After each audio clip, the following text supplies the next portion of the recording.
السلام عليكم ورحمة الله تعالى وبركاته. مرحبا بكم في قناة لا بيروتيك افيك ضحى. نتمنى تكونوا في احسن الاحوال وانتم كتشاهدوا هذا فيديو اليوم تتمة او جزء ثاني للفيديو السابق، وكان اجابة على سؤال المتتبعة واش نقدر ندرس سكرتاريا من البيت.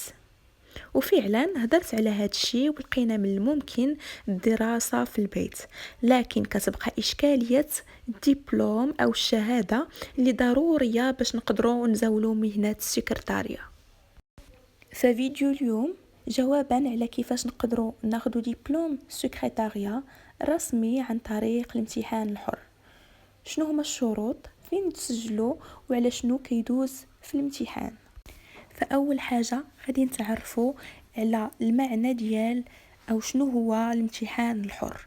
هو فرصة للناس اللي ما قدروش يقراو حضوريا باش ياخدوا شهادة رسمية، أي أنكم ما كتحضروش الحصص ديالكم في المركز، ولكن في الاخر ديال السنه فاش كتكون الفان دو فورماسيون كتمشيو دوزو الامتحان فحالكم فحال الناس اللي كانوا كيحضروا.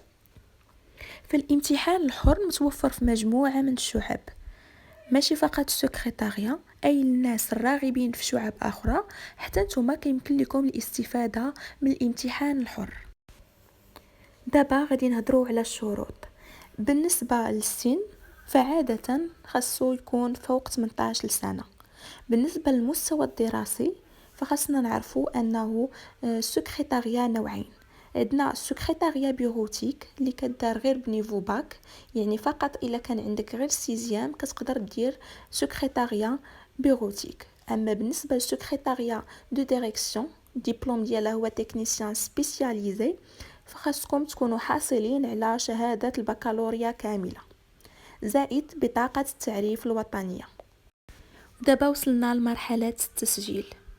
فالانسكريبسيون ديالكم كتقدروا ديروها في المديريه الجهويه للتكوين المهني القريبه لكم، او في الموقع الالكتروني او اف بي بي تي ملي كيعلنوا على المباريات. كنعمروا الاستماره وكنصيفطوا الوثائق المطلوبه اللي هما نسخه من البطاقه الوطنيه، صوره شخصيه، وبيان النقط اذا كان مطلوب. دابا غنهضروا على اهم حاجه اللي هي الامتحان. وانا شخصيا دوزتو خديت الدبلوم ديالي في هاد الشعبه اللي صراحه زوينه وكتضيف بزاف للقدرات المهنيه. فالامتحان كيشمل مجموعه ديال لي موديول، منهم المراسلات الاداريه، تقنيات التحرير، الطباعه، التنظيم الاداري، واحد شويه ديال الكونطابيليتي، وايضا كيكون تمرين تطبيقي في الوورد او الاكسل.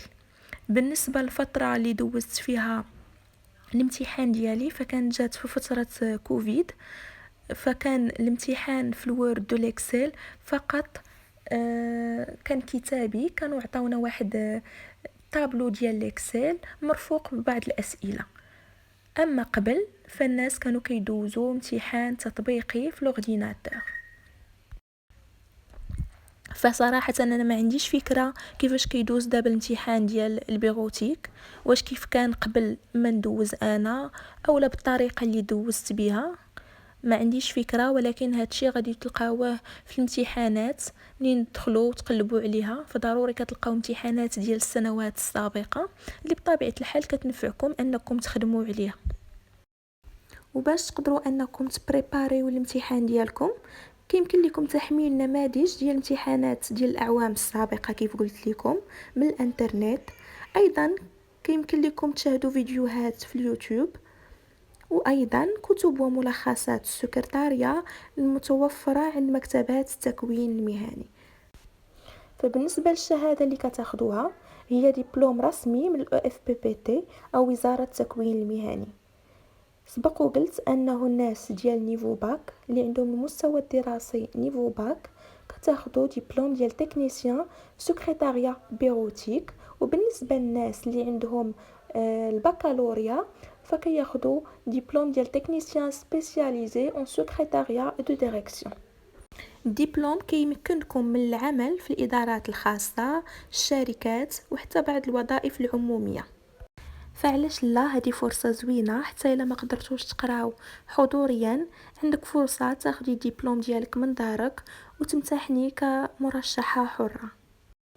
هذه كانت نظرة عامة على كيفاش تقدروا تاخدوا الدبلوم ديال السكرتارية عن طريق الامتحان الحر، من التسجيل حتى الامتحان والشهادة. إلا عندكم أي سؤال ولا بغيتوني نشرح شي نقطة بالتفصيل، خليو لي التعاليق تحت الفيديو وغادي نجاوبكم كاملين. ما تنساوش ديروا لايك وتشتركوا في القناة باش يوصلكم كل جديد ودروس أخرى على تكوينات ودبلومات. بالتوفيق للجميع.